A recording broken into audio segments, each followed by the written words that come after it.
नमस्कार. नमस्कार.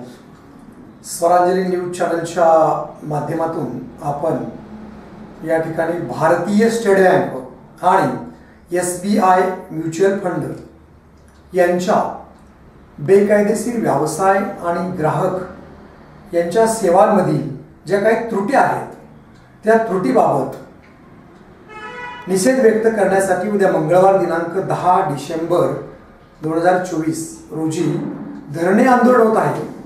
त्या संदर्भात आपण विजय कुमार अंकम यांच्याशी बातचीत करत आहोत. या संदर्भात ते अधिक माहिती देत आहेत. पाहूया ते काय बोलतात. मी विजय कुमार वासुदेव अंकम. मागील 19-20 वर्षापासून आर्थिक क्षेत्रात फायनान्शियल रिलेटेड जागरूकता निर्माण करण्यासाठी आम्ही प्रयत्न करत आहे. जे आमचं वरुण फायनान्शियल सर्व्हिसेस यामार्फत आम्ही लोकांना आर्थिक पैसा संदर्भात कसं नियोजन केलं पाहिजे, सुरक्षित गुंतवणूक कसं केलं पाहिजे याविषयी आम्ही जागरूकता निर्माण करत आहोत. तरी आजच्या तारखेला स्टेट बँक ऑफ इंडिया, भारतीय स्टेट बँक म्हटलं की लोकांच्या मनात येते की कुठेतरी सरकारचा हिस्सा असल्याने सुरक्षितता आहे असं वाटतंय. पण आज जर बघितलं, भारतीय स्टेट बँक आपल्या भारतीय स्टेट बँक नावातील SBI हे 3 अक्षर अक्षरशः पैशांसाठी त्याचा वापर प्रायव्हेट कंपन्यांना वापरायला दिलेला आहे, ज्या बदल्यात त्याद्वारे काही पैसा मोबदला मिळवत असल्याची प्राथमिक माहिती आम्हाला भारतीय स्टेट बँकेचे वरिष्ठ अधिकाऱ्यांनी दिलेला आहे. प्रत्यक्षात खरोखरच सरकारी हिस्सा असलेली बँक किंवा एखादी कंपनी एखाद्या प्रायव्हेट व्यक्तीला आपल्या नावाचा वापर करून पैसे कमवण्याचा हा एक जो प्रकार आहे, एक प्रकारे आपण फसवणूक आहे असं म्हणू शकतो. कारण भारतीय स्टेट बँकेचे अधिकारी म्हणतात SBI म्युच्युअल फंड हे प्रायव्हेट कंपनी आहे, जिथं भारतीय स्टेट बँकेचा प्रत्यक्षात कुठंही कंट्रोलर नियंत्रण नाही. आणि भारतीय स्टेट बँकेच्या नावाने चालणारी SBI म्युच्युअल फंड कंपनी व त्याचे अधिकारी, सोलापूर येथील अधिकारी म्हणतात की SBI म्युच्युअल फंड हे स्टेट बँकेचाच एक प्रकार आहे, स्टेट बँकेचंच कंपनी आहे असं दिशाभूल करीत लोकांचे करोडो रुपये गुंतवणूक घेत आहे. यामध्ये फक्त आणि फक्त स्टेट बँकेला कमिशन मिळवून देणे हा एकमात्र त्यांचा उद्दिष्ट आहे. SBI म्युच्युअल फंड आणि स्टेट बँक या दोघांनी आपापसात संगनमत करून प्रायव्हेट कंपनी असल्याबाबत कुठेही न दर्शविता लोकांचा पैसा घेऊन अक्षरशः लोकांना लूट करत आहे. विशेष म्हणजे आपण अतिशय चांगला मुद्दा घेऊन हे धरणे आंदोलन करत आहात. आज या भारत देशामध्ये भारतीय स्टेट बँक हे ब्रँड असलेली बँक आहे आणि त्यामुळे सर्वसामान्य ग्राहकांचा, नागरिकांचा या बँकेमध्ये गुंतवणूक करण्यासाठी मोठा ओढा असतो. आणि अशा प्रकारे जर दिशाभूल होत असेल तर त्या सामान्य ग्राहकांना जागरूक करण्याचं आपण करत असलेलं काम हे कौतुकास्पद आहे. परंतु त्याच दरम्यान आजपर्यंत किती लोकांची फसवणूक झाली हे आपण या निमित्ताने सांगू शकाल का? आम्ही फायनान्शियल क्षेत्रात असल्या कारणाने स्टेट बँकेत फसवणूक झालेले प्रत्येक व्यक्ती किंवा आतापर्यंत साधारण 350 पेक्षा जास्त ग्राहकांनी आमच्याकडे तशा प्रकारचा तक्रार घेऊन आलेला आहे, ज्यामध्ये ते स्पष्ट म्हणतात की भारतीय स्टेट बँकेचे वरिष्ठ अधिकारी, क्षेत्रीय व्यवस्थापक असेल किंवा शाखा व्यवस्थापक, आणि यामध्ये मुळात जर बघितलं तर स्त्रियांचं प्रमाण जास्त आहे. लेडीजचे जे व्यवस्थापक आहे, शाखा व्यवस्थापक, यातील प्रमुख कारण आहे जे लेडीज असल्याचा गैरफायदा घेत लोकांचा विश्वास सहज संपादन करून लोकांशी चांगल्या पद्धतीने बोलून त्यांना दिशाभूल करून स्पष्ट चक्क फसवत आहेत. एका शाखेतील एका शाखाधिकारी, लेडीज शाखाधिकारी, स्टेट बँकेचा शाखाधिकारी यांनी एका कागदावर मध्यभागी स्टेट बँक ऑफ इंडिया लिहिले आणि चारी बाजूला SBI mutual fund, SBI life insurance, SBI credit card अशा प्रायव्हेट कंपन्यांचा नावाचा उल्लेख करून हे सगळे स्टेट बँकेचेच प्रकार आहेत असं सांगून तोंडी सांगितले आणि कागदावर पेनने लिहिले. तो कागद आमच्या रेकॉर्डला उपलब्ध आहे, ज्यामध्ये शाखा व्यवस्थापक सारख्या पदावर बसलेले व्यक्ती फक्त कमिशन मिळवण्यासाठी किंवा त्यांना प्रमोशन वगैरे टार्गेट असतो प्रमोशनसाठी किंवा विदेश यात्रा त्यांना दिला जातोय अशा गोष्टींसाठी ते लोक नागरिकांना चक्क फसवत आहेत. फार मोठं पिळवणूक आहे. आणि विशेष म्हणजे आपण जे हे धरणे आंदोलन उभा केलं आहे हे फार महत्त्वाचं आहे. आज या सामान्य नागरिकांना एवढ्या मोठ्या प्रमाणामध्ये जर अशा प्रकारे दिशाभूल करून त्यांच्या खिशावरचा पैसा खिशातला कष्टाचा पैसा जर असा हडप होणार असेल तर त्या ठिकाणी संघर्षाशिवाय पर्याय नाही.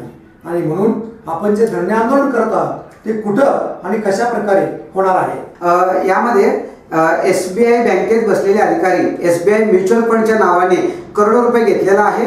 फक्त state bank of India Solapur main branch जर बघितलं बाळेवेश येथील शाखा त्यामध्ये साधारण एका आर्थिक वर्षात 2 कोटीपेक्षा जास्त फसवणुकीचा आकडा आमच्या समोर आलेला आहे. त्याचा क्षेत्रीय व्यवस्थापक स्टेट बँकेचे व्यवस्थापकाने आम्हाला दिलेला आहे जो सोलापूरचा मुख्य आहे. याविषयी आम्ही अनेक वेळा पत्रव्यवहार केले असता त्यांनी समाधानकारक उत्तर देणे टाळलेलं आहे किंवा उडवण्याचं उत्तर दिलेलं आहे. तर याविषयी आम्ही जनतेसमोर भारतीय स्टेट बँकेच्या नावाने होणारी फसवणूक थांबवण्यासाठी सोलापूर जनतेसमोर निदर्शने स्टेट बँकेच्या विरुद्ध निदर्शने करत धरणे आंदोलन आम्ही करत आहे. याविरुद्ध आम्ही निषेध व्यक्त करत अनेक वेळा शाखाधिकारी आणि सोलापूर येथील क्षेत्रीय व्यवस्थापकांना पत्र दिले असता अद्याप काही कारवाई झालेला नाहीये. या संदर्भात आम्ही ठामपणे आंदोलन करीत यावर योग्य ती कारवाई व्हावे यासाठी उद्या सकाळी 10 वाजता पूनम गेट जिल्हा परिषद कार्यालय येथील कार्यालयासमोर आम्ही धरणे आंदोलन करीत आहोत. ज्याद्वारे आपले सोलापूरचे जिल्हाधिकारी साहेब व अग्रणी बँकेचे व्यवस्थापक यांच्याकडे सुद्धा रितसर आम्ही निवेदन देणार आहोत. याशिवाय आर्थिक गुन्हे शाखेकडे सुद्धा यातील काही कागदपत्र आम्ही दाखवून आर्थिक गुन्हे शाखेला सुद्धा तपास करण्याविषयी आम्ही यापूर्वी दिलेला होता जो काही कारणाने तपास होऊ शकला नाही. आता पुन्हा एकदा आम्ही पाठपुरावा घेऊन त्यावर योग्य ती कारवाई होऊन सोलापुरातील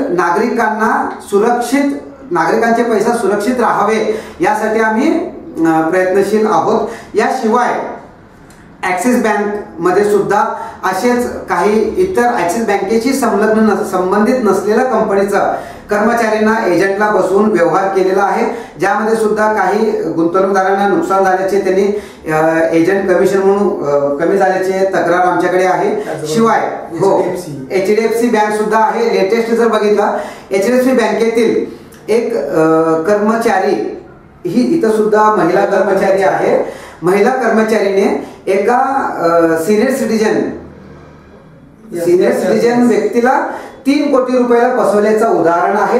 ज्यामध्ये मुंबई उच्च न्यायालय हस्तक्षेप करून रिझर्व्ह बँकेला सुद्धा सूचना केलेला आहे की अशा प्रकार थांबवण्याचा प्रयत्न करावे म्हणून. पण आपण एवढा मोठा लढा उभा करत असताना या सोलापूर शहरातील जनता खरं तर जनतेसाठीच आहे. सामान्य जनता त्यांचा पैसा सुरक्षित राहावा हा मुख्य विचारधारा घेऊन आपण लढा उभा करत आहात. परंतु या लढ्यामध्ये सामान्य जनता आपल्याला किती टक्के म्हणजे कशा प्रकारे सहकार्य करेल असं वाटतं?